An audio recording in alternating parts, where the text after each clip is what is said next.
From wherever you are, C family. Welcome back to yet another episode where we see a spoilt man who behaves like a celebrity flake. Like, seriously, a celebrity flake. Can you even imagine a whole prince awaiting to be king? Well, C family, hit that subscribe button as we continue. Prince William, the spoilt man-child flouncing as a celebrity flake.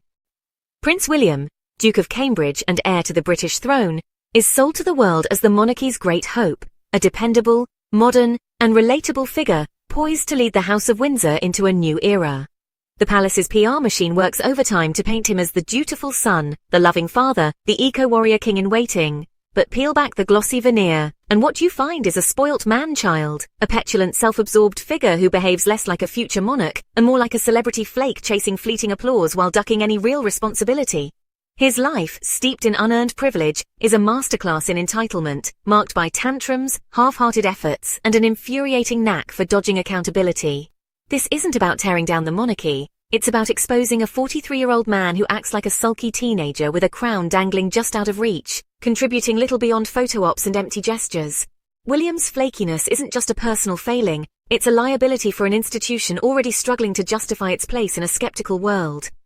Let's start with the foundation of William's existence, a life of obscene privilege that's left him utterly detached from reality.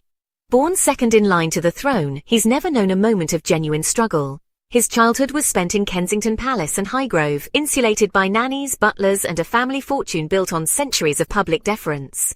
His education, Eton College followed by St Andrews University, was handed to him on a silver platter, yet his academic record was underwhelming. At St Andrews he studied geography, a subject that hardly screams visionary leader, and by his own admission he spent much of his time partying and chasing tail, including his future wife, Kate Middleton. Contrast this with his younger brother Prince Harry, who, despite similar privileges, served a decade in the British Army, including 2 tours in Afghanistan. William's military career was a carefully curated stunt. A few years as a search and rescue pilot, then a brief gig as an air ambulance pilot, both roles designed to give him a heroic sheen without requiring real risk or commitment. He's the guy who clocks in for the PR shot, then bolts for the next ski trip or countryside retreat. This pattern of doing the bare minimum defines William's approach to royal life. As a senior royal, he's expected to undertake public engagements, ribbon cuttings, charity visits, the bread and butter of monarchy. But his work ethic is a joke. In 2023, he managed a pitiful 172 engagements, while Kate clocked 123. Compare that to Princess Anne, who, at 73, racked up 457, or even King Charles III, who, despite undergoing cancer treatment, outworked his heir. William's excuses are always the same: family time, mental health, or preparing for the future. Sure, family matters, but when you're living in taxpayer-funded palaces, Kensington, Anmer Hall, Adelaide Cottage, and drawing from the Duchy of Cornwall's £23 million annual income, you don't get to treat public duty like a side hustle. His cherry-picking approach reeks of a man who thinks he's above the job, a flake who'd rather pose as a normal dad than deliver the service expected of him. And let's not forget the irony. While he cites mental health to justify his light schedule, he's shown little empathy for others' struggles, as we'll see later. William's temperament is where his man-child tendencies really shine. He's thin-skinned, moody, and honestly just prone to outbursts when things don't go his way. The fallout with Prince Harry is a glaring example. When Harry and Meghan announced their decision to step back from royal duties in 2020, William didn't just disagree, he lost it. According to Harry's memoir Spare, William physically confronted his brother, shouting and shoving him during a heated argument at Kensington Palace. This wasn't a future king trying to mediate a family crisis. It was a spoilt sibling throwing a fit because his younger brother dared to break ranks. William's rage wasn't just about Harry's exit. It was about losing control of the narrative.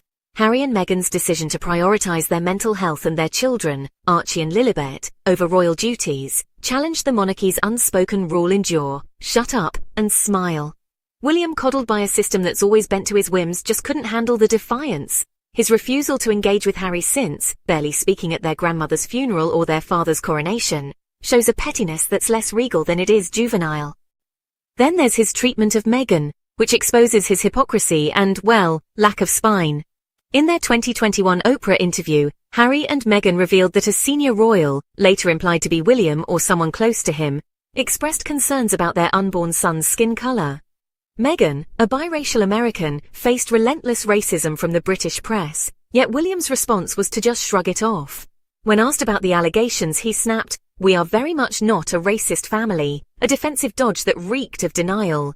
His failure to publicly support Meghan, or even acknowledge the media's vile attacks, shows a man more concerned with protecting the palace's image than standing up for his brother's wife. This is the same William who's built a brand as a mental health advocate. Yet when Meghan spoke about her suicidal thoughts during her time as a royal, he reportedly briefed the press to undermine her credibility. His advocacy is selective, a prop he wields for applause but discards when it demands real courage. William's celebrity flake persona is most evident in his obsession with image over substance. He loves the glitz, the red carpet galas, the selfies with stars like Taylor Swift or David Beckham, the carefully staged candid interviews where he waxes lyrical about saving the world. His Earthshot Prize, launched in 2020, is a textbook example of his shallow showmanship. Billed as a bold environmental initiative, it's been slammed as a vanity project, burning millions on glitzy award ceremonies and PR while delivering vague, incremental outcomes. Critics point out that its £50 million in funding could have directly supported conservation efforts, not just photo ops in Singapore or Cape Town. Compare this to Harry's Invictus Games, which since 2014 has measurably improved the lives of wounded veterans through grassroots impact. William's projects feel like an influencer's awareness campaign. All hashtags and aesthetics, no depth. He's less a leader than a poser, chasing clout while the planet keeps warming. His so-called mental health advocacy is, honestly, just another exercise in flakiness. Through Heads Together and other initiatives, Williams positioned himself as a bit of a trailblazer, talking about therapy and emotional vulnerability. It's a pretty savvy move, aligning him with millennial and Gen Z values, but honestly it's all just skin deep. Beyond the soundbites, what's he actually done? Mental health charities praise his visibility but, well, they also note his hands-off approach. He shows up for launches, not for the actual grind of policy or funding reform. With real mental health crises in his own family, he's totally flopped. Meghan's revelations about her struggles were met with his dismissal. Harry's openness about his own therapy was reportedly mocked behind closed doors. William's advocacy is just a costume he wears for the cameras, not a conviction he really lives by. A true advocate would have bridged the gap with his brother or called out the press's toxic attacks on Meghan. Instead, he's played the victim, whining about his own stress while ignoring others' pain. William's spoilt nature also seeps into his personal life. Royal insiders describe him as moody and controlling, prone to snapping at staff and sulking when challenged. His marriage to Kate, sold as a fairy tale, reportedly has cracks, with William leaning on his aristocratic turnip toff pals, old Etonians and Norfolk landowners, rather than facing issues head-on. He's the type who'd storm off to Anmer Hall for a weekend of pheasant shooting rather than deal with conflict like an adult.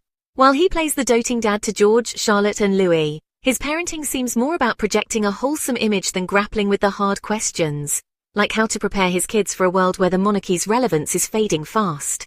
His reliance on Kate to smooth over his rough edges only underscores his immaturity. She's the grown-up in the room while he's the sulky kid. When criticism comes, William's response is pure man-child. The British press, ever loyal to the heir, rarely holds him accountable, but when they do, he bristles. During a 2022 Caribbean tour, he and Kate faced protests over the monarchy's colonial legacy. Instead of engaging with the anger or showing humility, William issued a bland statement about learning and moved on, visibly annoyed that his charm didn't land. Contrast this with Harry and Meghan, who faced relentless media vitriol, yet continue to speak out on racism, mental health, and systemic injustice. William's instinct is to retreat into his bubble, surrounded by yes-men who reinforce his delusion that he's untouchable. This isn't leadership, it's cowardice dressed in a suit. Defenders will argue William's just preparing for kingship, that his laid-back style is a modern take on royalty. Nonsense. He's had 43 years to step up, yet he's still coasting, expecting the crown to fall into his lap. His obsession with image, his eco-posturing, his mental health platitudes, his curated family photos, reeks of a celebrity desperate for relevance, not a monarch earning respect. The monarchy's future rests on his shoulders, but he's too busy dodging duties, nursing grudges, and basking in unearned adulation to notice it's crumbling. His flakiness isn't just a quirk, it's a betrayal of the role he's been groomed for. As the world questions the monarchy's place, William's refusal to grow up is a ticking time bomb. He's not the savior the palace wants you to buy into. He's a spoilt prince playing dress-up, and the curtain's falling fast. Why don't you dive into your comment section and share your thoughts on this?